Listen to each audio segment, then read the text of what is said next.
Shalom, sister. Shalom. Kohalo Yahweh Bahashim Hamashiach Wamalak Yahushai. All honor, glory to Yahweh Bahashim Yahushai.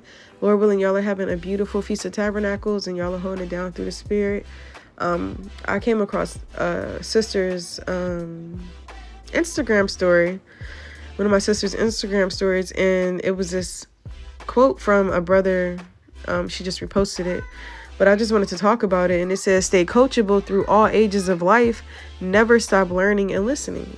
And, while we walk in His truth, while we walk in keeping the law, statutes, and commandments, this is really one of the main keys of growing through the truth, is by being coachable, not always thinking that you know everything. Not saying, well, this is it for me. This is all I got. I only need to know this, and this is it. You have to always learn and look and think about ways of, how you can grow in the truth. So, that's what I meant to say. Think about ways on how you can grow through self-examination, of course.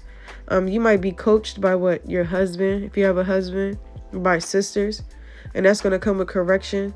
When you're coached, they're going to correct you on certain things. Okay, well, you need to do this and you need to do that. I get coached all the time. Okay, well, you need to do this and you need to do that. We're not perfect. Nobody's perfect in this truth. We all make mistakes. We all fall, but you have to remain coachable. And being coachable comes into being humble. But I wanted to bring out a precept that reminded me of this topic. It's Hebrews 5:12. For the time ye ought to be teachers. For ye have need that one teach you again, which be the first principles of the oracles of God, and are become such as have need of milk and not of strong meat. So sometimes you could be real seasoned in the scriptures. You could be a sister that's real seasoned. A silent loving woman is a gift of the Lord. Proverbs 31. Titus 2. These scriptures on how you should behave.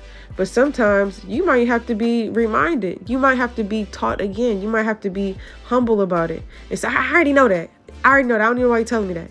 You can't say that. We have to be humble and be like, okay, and listen. We have to always listen, because that's how you learn. We have to be more quick to listen than to speak. 1 Corinthians 8:2-3. And if any man think that he knoweth anything, he knoweth nothing yet as he ought to know. But if any man love God, the same is known of him. So you might think, being in this truth, we might think that we know something. What the scripture say, knowledge puffeth up. Let me get it. 1 Corinthians 8:1. Now as touching things offered unto idols, we know that we all have knowledge. Knowledge puffeth up, but charity edifieth. So a lot of the times you might find out the truth, and the Lord bless you with knowledge, wisdom, and understanding. And a lot of times that puffs you up. That's like an ego boost. Like, wow, I know so much more I know so many more things that, I didn't know before. And that's kind of, that can almost kind of lead into being prideful. Like you got a little pride on you. Like, ooh, I know this and you don't. You going around questioning people, asking them stuff. You might have learned something and that you just learned. And now you going around asking people, oh, I bet you don't know this, or you don't know that, this, that, and the third. And you kind of got a little knowledge puffed up. You kind of got like a little ego boost. But at the end of the day, if we think that we know something, we really don't know anything. We don't know anything. We don't even know what tomorrow is going to be like for us. We don't know anything at the end of the day. So we always have to remain humble. All right. And this is Jeremiah 9:23. Thus saith the Lord, let not the wise man glory in his wisdom, neither let the mighty man glory in his might. Let not the rich man glory in his riches. So we shouldn't glory in having much wisdom, because at the end of the day, the Lord can take that away from us. You can have it's sisters that have excellent understandings of revelation, great understandings of the prophecies and everything. If you're that sister and the Lord bless you to have this knowledge and this wisdom of prophecy and understanding, you don't want to glory in your wisdom. All right. Just like if a rich woman, you don't want to glory in your riches. Well, I have this and I have that. And I have a house and I have 3 cars and I have all of this designer, this, that, and the third. And I can do this, that, and the third. You don't want to glory in that. Because at the end of the day, the Lord can always humble you. That's Luke 14:11. For whosoever exalteth himself shall be abased, and he that humbleth himself shall be exalted. So if you exalting yourself and saying, I know this and I know that, and you going around, you learned a little bit, now your knowledge puffeth up, and you might think it's some sisters that might know more than their husbands, because their husbands might not be in the truth. Now you got a spirit on you where you think that, you the SHIT for real. You think that you know more than everybody and you better than people. But you don't want to be that sister where you exalting yourself above everybody, because the Lord is going to bring you low. For whosoever exalteth himself shall be abased, but if you humble yourself, then you'll be exalted. And because we know that the Lord isn't only dealing with humble Israelites, humble sisters. James 4:6, but he giveth more grace, wherefore he saith, God resisteth the proud, but giveth grace to the humble. So, and we need as much grace as we can get in this captivity. Please, oh my gosh, we need as much grace and mercy as we can get. We don't want the Lord to resist us, especially, because we're being proud, because we're exalting ourselves, because we think we know all of this stuff and we can't be taught. You could be going off and your husband trying to tell you something and you don't want to listen to him. A sister could be trying to tell you something and you don't want to listen to her. You can't take that. You can't be coachable. And that's Proverbs 15:10. Correction is grievous unto him that forsaketh the way, and he that hateth reproof shall die. So you're going to die. If you don't want to take correction, you're going to die. Just like if you ever played sports in school or you watch sports, if you don't listen to the coach and you do what you want to do, then more than likely you're not going to win. Same thing with being in this truth. If you don't want to take wise counsel and wise correction, you're not going to make it to the kingdom, which is winning for us. That's our ultimate goal at the end of the day. You're never going to win at life if you can't be coachable, if you can't take that correction. You don't want to listen. The Lord doesn't like that. He's going to resist you. But if you're humble, he's going to give you grace and mercy.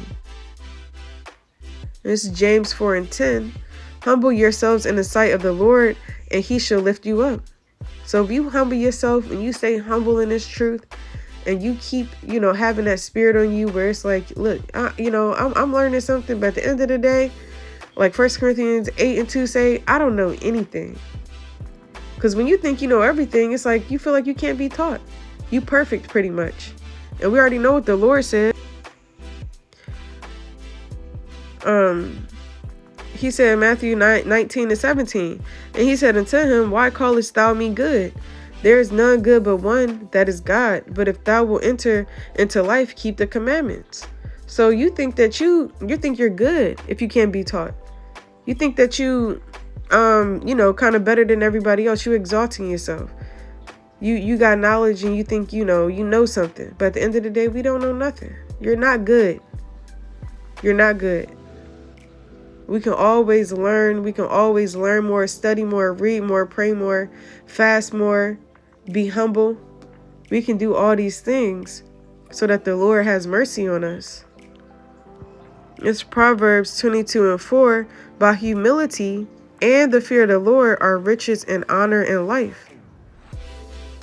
So by being humble and fearing the Lord, then you can get those riches and you get honor and life. You'll get the kingdom of heaven. And the riches that come with fearing the Lord is knowledge, wisdom, and understanding. That's why it says a good name is rather to be chosen than riches, and love and favor rather than silver and gold. You want to have that good name. You have that good name by if you have that wisdom to know how to conduct yourself in the last days. Oh, I want to bring this out. It's Proverbs 16:16. How much better is it to get wisdom than gold, and to get understanding rather to be chosen than silver? So that Proverbs 16:16 was a precept that I wanted to get out for Proverbs 22:4. By humility and the fear of the Lord are riches, honor, and life. And that's your riches and honor. Your riches and honor Proverbs 22:4, about humility and the fear of the Lord are riches and honor in life. And those riches that the Lord can bless you with is knowledge, wisdom, and understanding. Proverbs 16:16, how much better is it to get wisdom than gold, and to get understanding rather to be chosen than silver. And wisdom is going to be the stability of our times, that's going to be able to hold us down through the Spirit, by having that wisdom. And the only way you're going to have that wisdom is what? By being humble, right? By humility and the fear of the Lord. So Lord willing, this was an edifying video to sisters. Lord willing, y'all keep holding it down through the Spirit. Happy Tabernacles. And that's it. Shalom. Love y'all. Shalom. Keep holding it down. And if you have a few seconds, just take a couple of minutes and just, keep listening to this music and meditate on ways that you can work on being more humble through the Spirit. Shalom.